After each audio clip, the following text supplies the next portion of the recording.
Hey everyone, welcome to my mini blog. और आज है सावन का पहला दिन, तो इसलिए हम चलेंगे आज मंदिर दोनों साथ में। तो उसके लिए मैं आज क्या पहनने वाली हूँ वो भी आपको जल्दी से दिखा देती हूँ और फिर चलते हैं हम नहाने के लिए। नहा धोकर फिर रेडी होकर मिलते हैं एक दूसरे से। अब मैं नहाकर आ चुकी हूँ और मैंने आज बाल भी वॉश कर लिए क्योंकि आज है सावन का फर्स्ट डे। और ये हो गई हूँ मैं रेडी और चलते हैं मंदिर। अब मंदिर में एंट्री लेनी है तो उससे पहले हम अपने स्लीपर्स या जो भी जुतियाँ मैंने पहनी हुई है वो हम देंगे उतार। उसके बाद मैं दिखाती हूँ आपको हमारे गाँव का सुंदर सा मंदिर। कुछ इस तरीके से व्हाइट कलर का है ये पूरा का पूरा मंदिर और ये देखने में बहुत ही सुंदर है। यहाँ पर है भगवान जी की अलग अलग तरीके की मूर्तियाँ। और जो ये पेड़ देख रहे हैं ना आप इसके नीचे, तो बारिश की मौसम की वजह से इसमें लगे हुए हैं बहुत सारे मशरूम, इसके ऊपर भी और इसके साइड में भी। लेकिन मुझे ये नहीं पता कि ये वाले जंगली है या कैसे है, मतलब जंगली तो है लेकिन इनको खा सकते हैं या नहीं वो मुझे नहीं पता। अगर आपको पता हो तो कमेंट करके जरूर बताना। और ये है हमारे भोले बाबा प्यारे से बैठे हैं माता जी के साथ। सावन के पहले सोमवार पर सबसे पहले अपने भोले बाबा से मिलने के बाद अब चलते हैं अपने बाकी के सारे भगवान जियों से मीटअप कर लेते हैं। काफी टाइम हो गया वैसे भी मुझे मंदिर आए हुए। और आज हुआ क्या कि मैं थोड़ा सा जल्दी आ गई थी तो उसकी वजह से हमें उतनी ज्यादा भीड़ भी नहीं मिली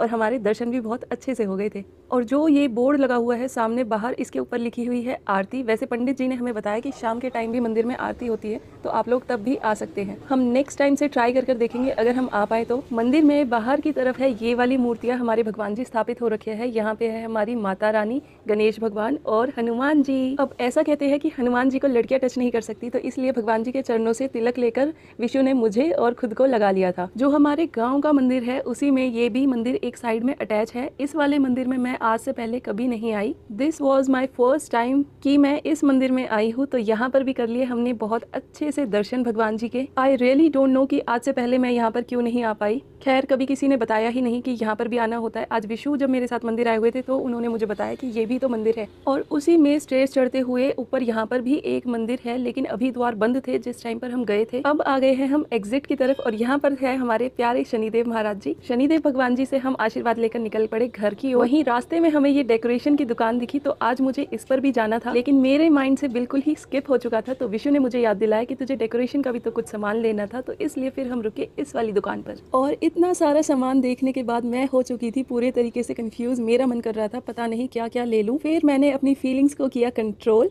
और उसके बाद मैं देखने लगी ध्यान से सारी चीज़ों को। ये पॉट मुझे बहुत ज़्यादा सुंदर लग रहा था, पूरा गोल्डन गोल्डन। ये जो ऊपर प्राइजेस लिखे हुए हैं जैसे 199, 249, ये इस तरीके से है कि जिस भी शेल्फ के ऊपर जो भी सामान रखा है और जो टैग लगा हुआ है तो उस शेल्फ का सारा सामान उसी प्राइस के अंदर है। और जिन भैया की ये शॉप है वो लोग ऑनलाइन भी सेल करते हैं और उनका इंस्टाग्राम पेज भी है। सामान यहाँ पर बहुत ज़्यादा क्यूट क्यूट था, छोटी से लेकर हर एक बड़ी चीज़ भी यहाँ पर बहुत ही ज़्यादा सुंदर। जो चीज़ें मुझे यहाँ से चाहिए थी वो था एक ये होम वाला की होल्डर और दूसरे वो छोटू छोटू से जो बुद्धा जी रखे हुए है चार, वो बहुत मीनिंगफुल मैसेज दे रहे थे। बुरा मत बोलो, बुरा मत सुनो, बुरा मत सोचो, बुरा मत देखो। इस शॉप से मैंने क्या खरीदा वो मैं आपको चलकर दिखाऊंगी घर पर। उसके बाद आ गए थे हम छोले भटूरे वाले की दुकान पर। ये वही वाली शॉप है जो हमारे घर के बहुत पास में खुली है और ये भैया बहुत ही टेस्टी छोले भटूरे बनाते हैं। तो यहाँ से हमने करा लिए थे छोले भटूरे पैक और भैया को लग रहा था थोड़ा टाइम, तो इसलिए हम आकर बैठ गए थे दुकान के अंदर। विशु मुझसे बार बार पूछ रहे थे कि तुझे अगर कुछ खाना है और भी कुछ छोटा मोटा खाना है तो बता दे, पर मुझे इतनी ज्यादा गर्मी लग रही थी तो मैंने इन्हें बोला कि नहीं अब घर जाकर ही खाएंगे। घर आने के बाद मैंने फटाफट कर लिया चेंज, उसके बाद डाल दिए छोले भटूरे हमारे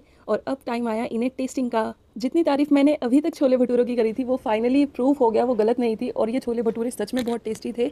अब जिस चीज़ का आप लोगों को इंतज़ार है फाइनली मैं आपको वो भी दिखा ही देती हूँ कि मैं शॉप से क्या क्या लेकर आई। वहाँ शॉप पर जो मैं आपको वो की होल्डर दिखा रही थी वो तो मैंने नहीं लिया क्योंकि वो थोड़ा सा छोटा पड़ रहा था और मुझे चाहिए था उससे थोड़ा सा बड़ा।